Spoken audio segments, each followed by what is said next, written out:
Recording the lyric breakdown for Calypso Smith. That's what I would call this. Sponsored by Monster. It's not sponsored by Monster, but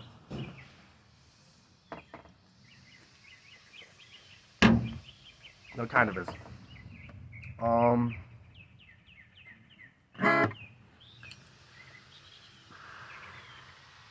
Calypso Smith is a character that I made, actually, and he, if you're familiar with D&D, he's a bard, and the gist of the song is that it's a song that he wrote that he kind of spread around in order for people who dislike him and his antics. It's a song that they would enjoy singing, with the first two verses kind of being about how much of a terrible person he is. Then the waltz hits, and we get into a bit of a trance.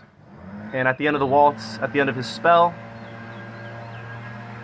all of a sudden we're on his side, you know? I'll get through that in the lyrics. But that's kind of the gist of it. It's this guy knows how much he's hated, and so kind of is trying to get ahead of it.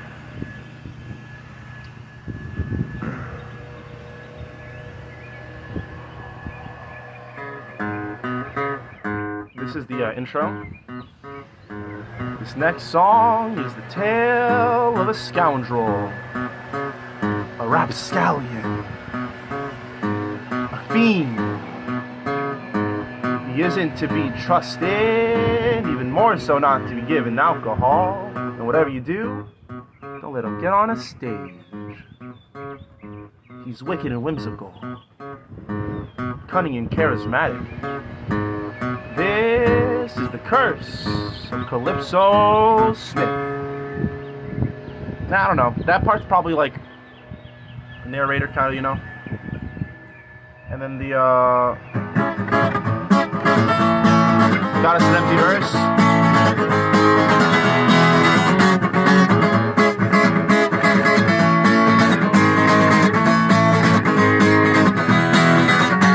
A mouth that's full of knives and a wit as sharp as thorns. I swear that if you look real close, hidden on his head are horns. Something fun about this character is because it's like a fantasy world. His race is catfolk. He's a catfolk man. And a lot of this song have like little hints to that, little innuendos. He's got a mouth that's full of knives and a wit as sharp as thorns. Full of knives, you know, cats have sharp teeth. But it's also like, if you don't know who he is, and you hear all these descriptions, then you kind of just picture a devilish character in your head. Like he's a fiend, right? A terrible person. We're going to personify him in this way, and describe him in this way to portray him as a devilish character. I swear that if you look real close, hidden on his head are horns, right? He'll stroll into your home, and steal your mother from her bed. With a siren song, have her miss every hair up on his head. He'll stroll into your home and steal your mother from her bed. You know, that's pretty self-explanatory. With his siren song, he'll have her miss every hair up on his head. The siren song, you know, that expression in of itself references, you know, like the Greek myth and about how alluring that song is. And I guess that has a couple of entendres with how he's a bard, right? So he performs music, and his performance might be what is alluring to your mom.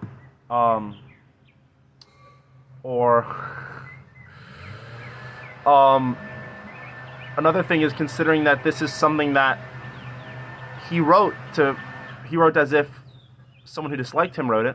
It's a thing where, oh, there's no shot that your mother would like Calypso for himself. He must be casting a spell on her, right? He must be influencing her in some way. And then every hair on his head, you know, since he's a catfolk, that one's just a bit of, if you know, you know. He's got a lot more hair than everyone else does. And so he's loved that much more, right? Curse Calypso Smith, that devil's silver tongue. Keep him far away from the people that you love. He won't hurt him much unless you count a broken heart. Oh, that damn Calypso Smith, one of these days gonna get himself torn apart. Curse Calypso Smith, that devil's silver tongue. Something that I liked a lot about how I wrote this song is how the chorus corresponding with the previous verse will curse or will reference like the topic of the verse, right? So he's got a wit as sharp as thorns, and his siren song, right, alluring your mother. So they're gonna curse his silver tongue. They're gonna curse his proficiency in wordplay, right? They're gonna curse his silver tongue. Keep him far away from the people that you love. He won't hurt him much unless you count a broken heart. That damn Calypso Smith, one of these days, and to get himself torn apart. Now, he won't hurt him much unless you count a broken heart. That is another kind of hint that it's a song that he wrote. Because if you're going to be trying to demonize somebody, you're not going to say something as neutral or as charitable as that, right? You're going to be trying to say, oh, he's so terrible, he'll kill everyone, right?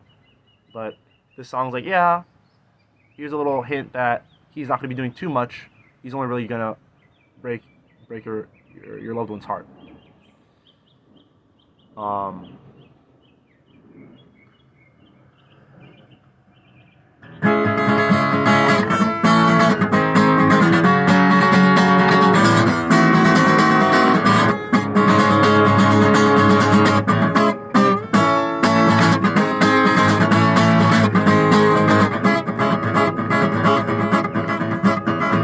Walks around the town, it's like he owns the very square. Have you jumped to do his bidding and you wouldn't even care?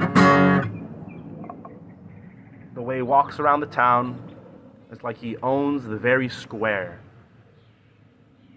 Have you jumped to do his bidding and you wouldn't even care? This line, is a bit more hinting towards his like almost like supernatural charisma. That you might attribute a bard to have, right? Charm person, blah, blah, blah, all those spells.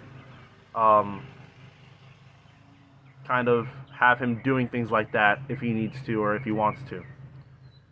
What was it? Yeah.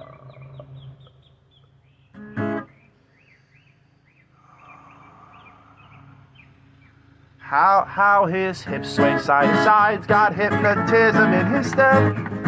Keep your eyes above his waist, or he'll turn you to his pet. How his hips sway side to side, he's got hypnotism in his step. The hypnotism, again, hinting towards his almost like supernatural charisma, but it's leaning more towards like the physical aspect of himself. How he's not just a charismatic person, he's also a devilishly attractive person. He knows it, right? He's that kind of person who is able to utilize all those aspects of himself. Keep your eyes above his waist, or he'll turn you to his pet.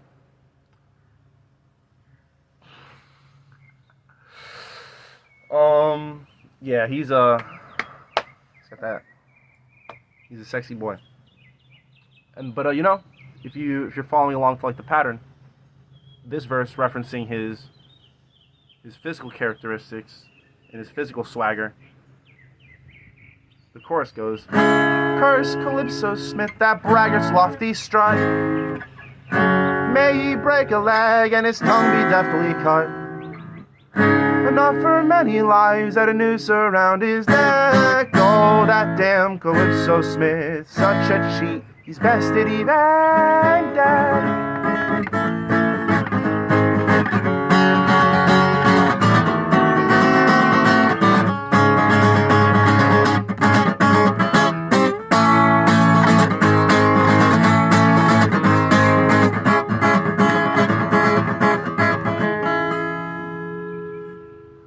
Curse Calypso Smith, and that braggart's lofty strut. He's someone in his backstory.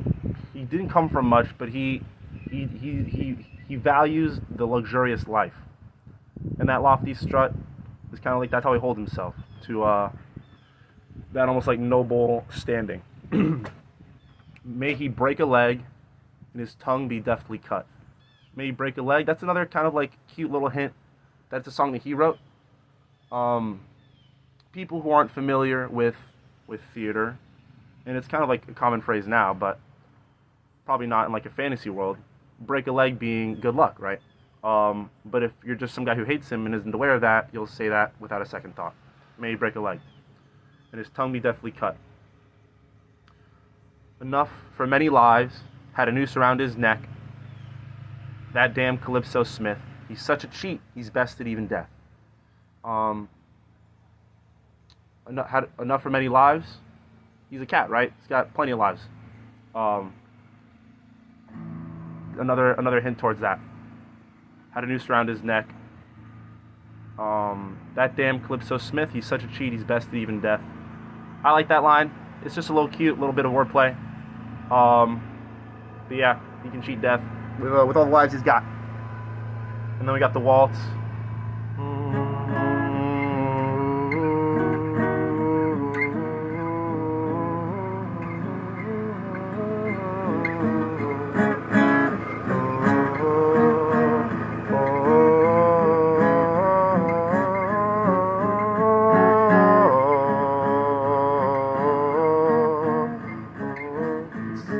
Kind of meant to start off slowly.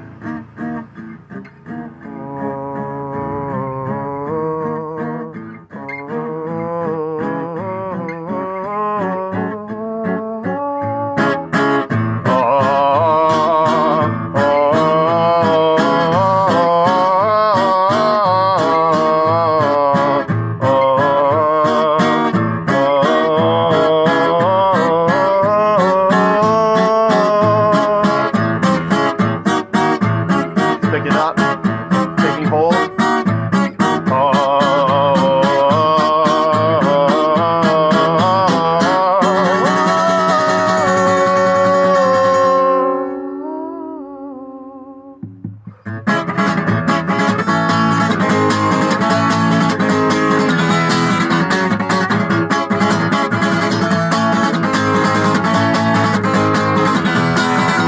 When you think about his songs and the rhythm they provide, I couldn't tell you what it is that opens up my eyes. It doesn't seem half bad, the mission that he'll do, a little price, a sacrifice just to hear him sing his tune.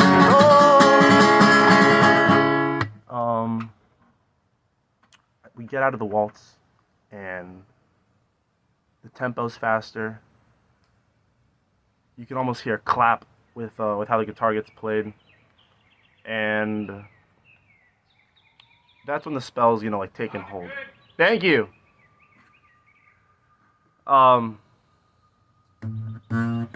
And at that point, the crowd's with him. At that point, everyone's gripped. And you can hear it in the words. When I think about his songs and the rhythm they provide, I couldn't tell you what it is. It's opened up my eyes. It doesn't seem half bad. The mischief that he'll brew, the little price, a sacrifice, just to hear him sing his tunes. There's a little reference to Mischief Brew. It's a band I really enjoy. It's a great folk punk band. They make great music, and I wanted to reference them in that, especially because of like how great the words line up there.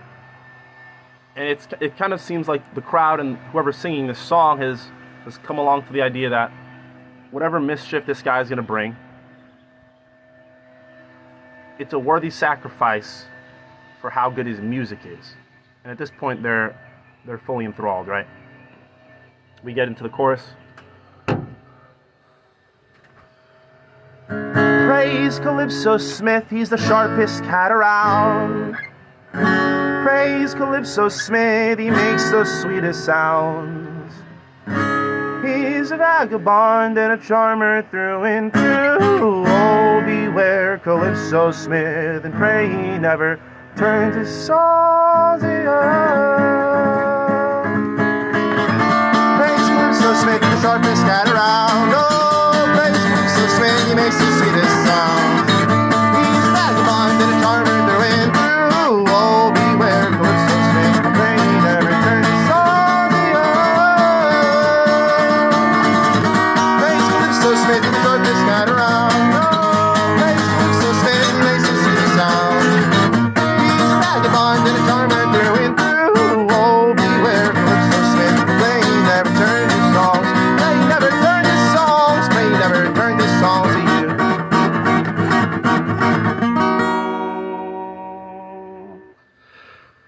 You know, just hear that one.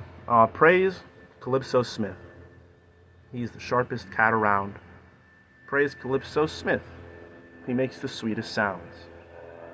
He's a vagabond and a charmer through and through. Beware Calypso Smith, and pray he never turns his songs to you. With the same structure of every other chorus before, we are now praising this man we were just cursing for the past 4 minutes. His spell again is finally taken hold, properly taken hold. And at the end of each little chorus, the end of each modulation, we talk about pray he never turns his songs to you, which is a bit of irony from him, considering it already has, right? It's what just happened. But we're too enthralled to notice or even care. That has been the Curse of Calypso Smith. The name even a hint towards the song's true intentions, because it's not Curse Calypso Smith, it's the curse, right, of Calypso Smith. Considering or implying that it's of his origin. It's implying that it's something from him, right? The curse of this or that is, yeah, the song title itself kind of being a hint towards the song's true nature. Thank you for listening. It's a bit of a long video. I'm gonna try and do this more. That song's probably my most, my most lyrically dense song. So the rest of them should probably be a little shorter. But yeah, thank you for coming. Make sure to, I don't know, follow my Instagram and my bands. Hofdl, HOFDL band on Instagram. We're playing more shows and stuff. You should go to them.